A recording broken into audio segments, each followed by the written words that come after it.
In the spring of 1942, during the darkest days of World War II, an incredible story began in the deserts of Iran. The Polish army had suffered tremendous losses, and thousands of Polish soldiers were released from Soviet prison camps, making their way through Iran to regroup and continue their fight against Nazi Germany.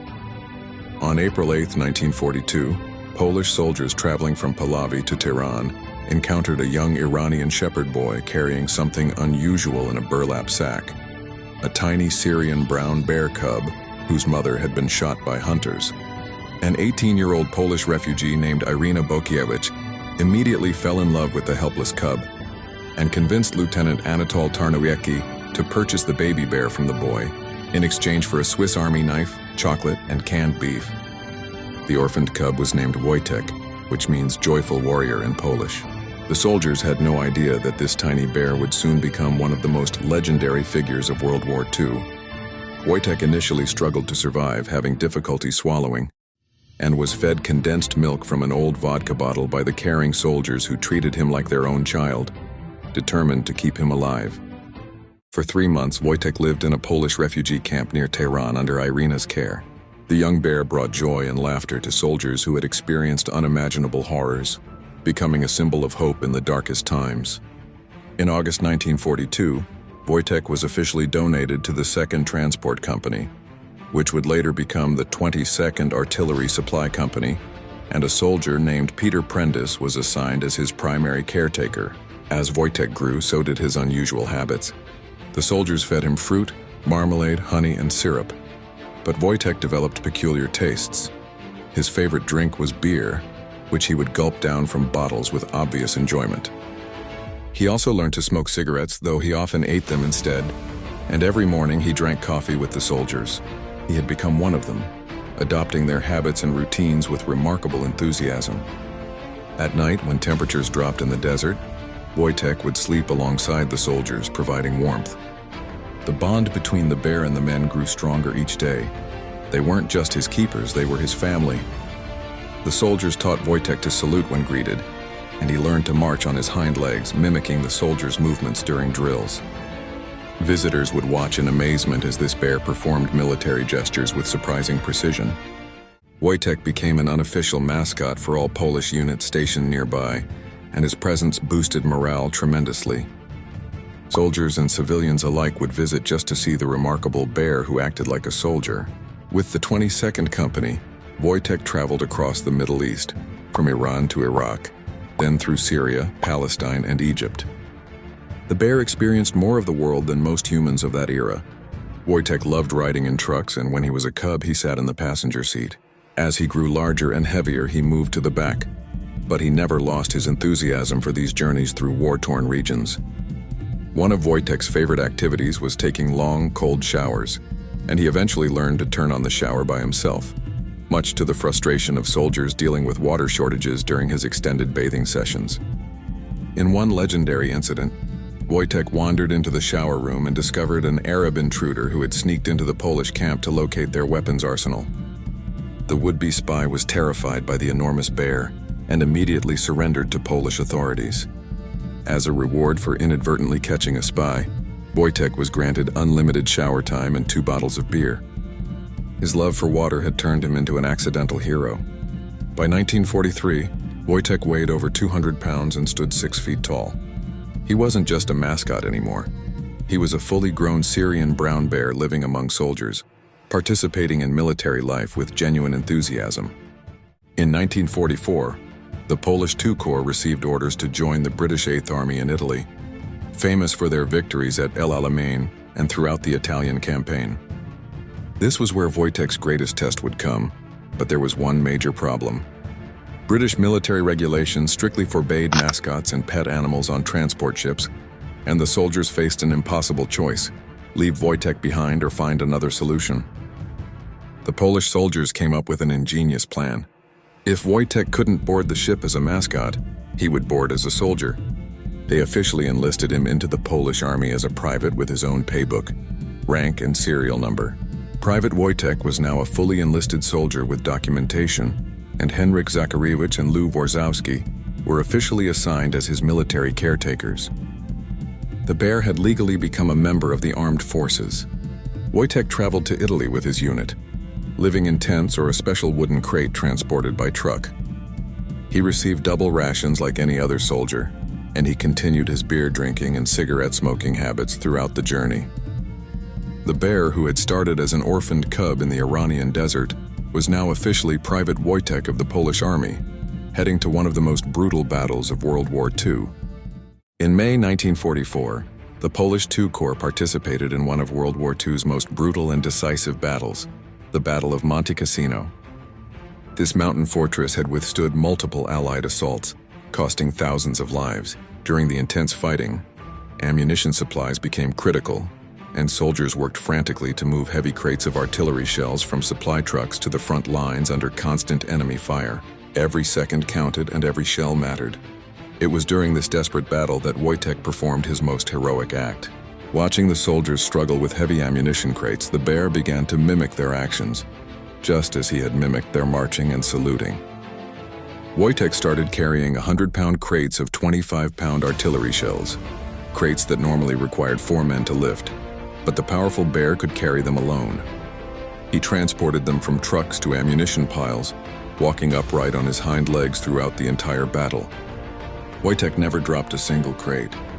He worked tirelessly alongside the soldiers, seemingly understanding the urgency of the situation, and his strength and endurance proved invaluable during those critical hours. At least one British soldier later reported witnessing the incredible sight of a bear carrying ammunition across the battlefield. It seemed impossible, yet there he was, a Syrian brown bear actively participating in one of history's greatest battles. The Polish forces achieved victory at Monte Cassino on May 18, 1944, breaking through German defenses that had held for months. Wojtek's contribution, however unusual, had been part of that hard-won triumph. After the battle, Wojtek became a celebrity among Allied generals and statesmen visiting the Polish units. Everyone wanted to meet the legendary bear soldier who had carried ammunition under fire at Monte Cassino. In recognition of Wojtek's service and bravery, he was promoted from private to corporal.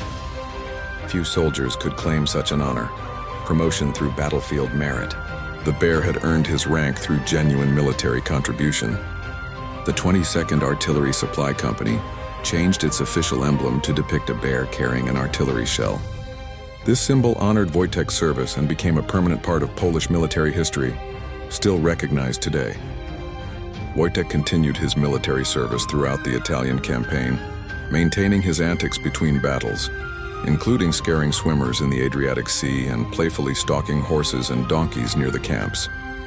Despite his size and strength, Wojtek never posed a real threat to people.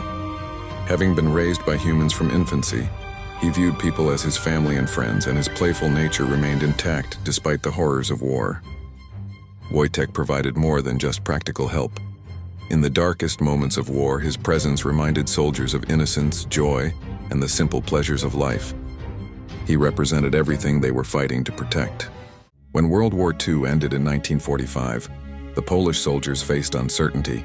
Many couldn't return to Poland, which had fallen under Soviet control. The war was over, but their journey was far from finished. In 1946, Wojtek and much of his unit were sent to a relocation camp in Scotland. The Scottish people welcomed the Polish veterans warmly, and Wojtek became a local sensation in his new temporary home. At the Scottish camp, Wojtek enjoyed a peaceful routine. He received 2 bottles of beer per day and unlimited food rations. The soldiers built him a swimming pool where he would frolic and play with obvious delight. Wojtek helped his companions carry fence posts as they worked on Scottish farms. Even in peacetime, he remained a working member of the community, contributing labor alongside the men who had become his family. Former soldiers and local civilians would visit the camp just to see Wojtek.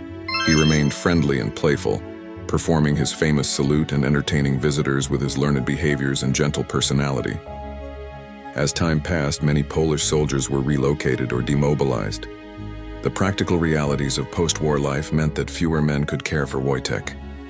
A difficult decision had to be made about his future. In 1947, Wojtek was retired to the Edinburgh Zoo. This wasn't abandonment. It was recognition that the aging bear needed proper care and facilities. The soldiers visited him regularly, maintaining their bond despite the separation. At Edinburgh Zoo, Wojtek lived in comfort but with visible longing.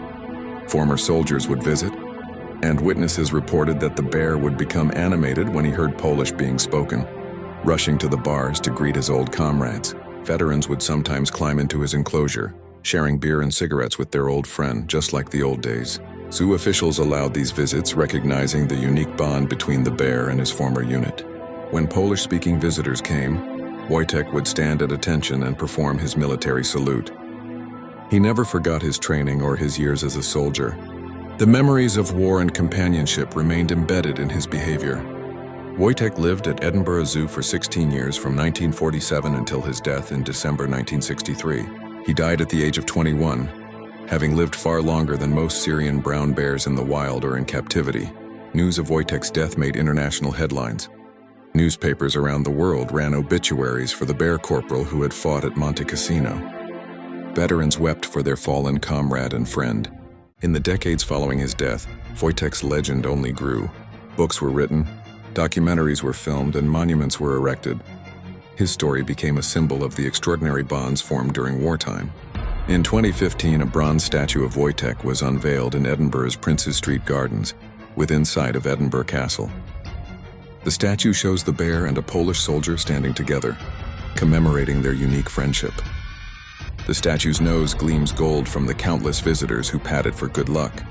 Wojtek's story continues to inspire people worldwide, reminding us that heroism, friendship, and compassion can be found in the most unexpected places.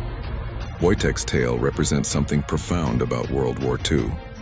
Amidst the devastation and horror, there were moments of tenderness, loyalty, and love. A bear and soldiers from different worlds became family. Today, Wojtek is remembered not just as a curiosity or amusing anecdote, but as a genuine war hero. He served with distinction, earned his rank through merit, and provided immeasurable comfort to men facing death daily. The 22nd Artillery Supply Company's bear emblem continues to be recognized in military circles. Veterans organizations and historical societies keep Wojtek's memory alive, ensuring that future generations know his remarkable story. Wojtek's story transcends nationality and species. It speaks to the universal capacity for companionship and courage. In the darkest period of human history, a bear became a symbol of hope and resilience. The legacy of Corporal Wojtek reminds us that heroes come in all forms. Sometimes they wear uniforms, sometimes they carry weapons, and sometimes they're 6-foot-tall Syrian brown bears who learn to salute. From an orphaned cub in the Iranian desert to a decorated war hero and beloved Edinburgh resident, Wojtek's journey was extraordinary. He lived through history and became part of it, forever immortalized in the annals of World War II.